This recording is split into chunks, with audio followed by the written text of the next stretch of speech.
Bangladeshi bowling side সব সময় তারা শক্তিশালী, যে কোনো দলকে তারা বোলিং এর জোরে হারায়। আর অস্ট্রেলিয়ার বিপক্ষে যেই সিরিজটা জিতলো তারা, এটা তাদের ঐতিহাসিক জয়। ক্রিকেটের ইতিহাসে প্রথমবারের মতো বাংলাদেশ অস্ট্রেলিয়ার মতো দলকে হারালো। আর এর ফুল ক্রেডিট অস্ট্রেলিয়ান ব্যাটসম্যান বা বোলারকে না, বাংলাদেশি বোলারকে দিতে হবে। অস্ট্রেলিয়ার ব্যাটসম্যান নাকি খারাপ না, খারাপ না। তারা 2 ম্যাচে কোনো ইনিংসেই তারা 200 রান করতে পারলো না। যেভাবে তারা স্ট্রাগল করেছে, প্রথম ম্যাচে তারা 191 রান 9 উইকেট হারায়। তারপরে বৃষ্টি চলে আসে, না হলে যে কোনো সময় তারা অল আউট হতে পারতো। অল আউট হয়নি, তবে ডিএলএস মেথডে তারা হেরেছে। বাংলাদেশ কত করেছিল?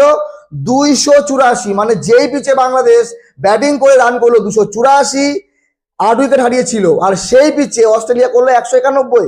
দ্বিতীয় ম্যাচে যখন টস হলো, টসে জিতলো অস্ট্রেলিয়া। অস্ট্রেলিয়া ভাবলো বাংলাদেশ প্রথমে ব্যাট করেছিল 284 করেছিল, আমরাও প্রথমে ব্যাট করে এইরকমটাই করব, কিন্তু না।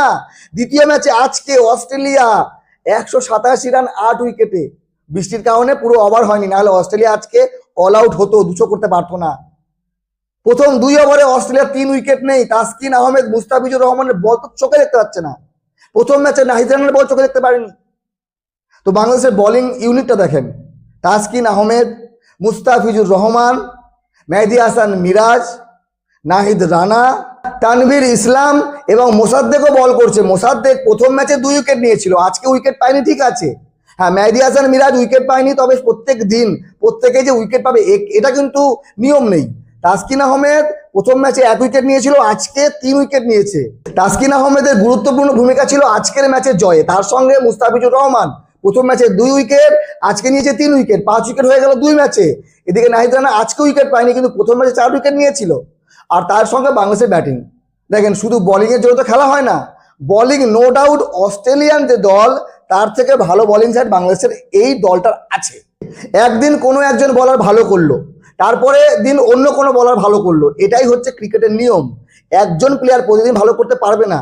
কোনোদিন নাহিদ রানা, কোনোদিন তাসকিন, কোনোদিন মুস্তাফিজুর রহমান, কোনোদিন তানভীর ইসলাম। এই তো হচ্ছে বাংলাদেশের বোলিং। তো এইটাকেই কন্টিনিউ করতে হবে। আগামী বিশ্বকাপে বাংলাদেশের বোলিং ইউনিটি শক্তিশালী থাকবে, কিন্তু তার সঙ্গে ব্যাটিং ইউনিট। বাংলাদেশ নিজেদের ঘরের মাটিতে মিরপুরে যেমন ব্যাটিংটা করলো, ম্যাচ জয়ের জন্য খেলেছে।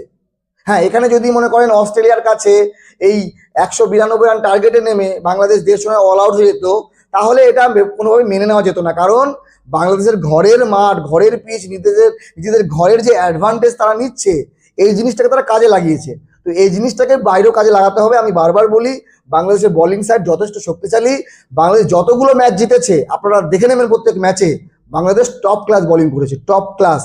বাংলাদেশের বোলিং নিয়ে কোনো সন্দেহ নেই, কিন্তু সন্দেহ থাকে ব্যাটিং।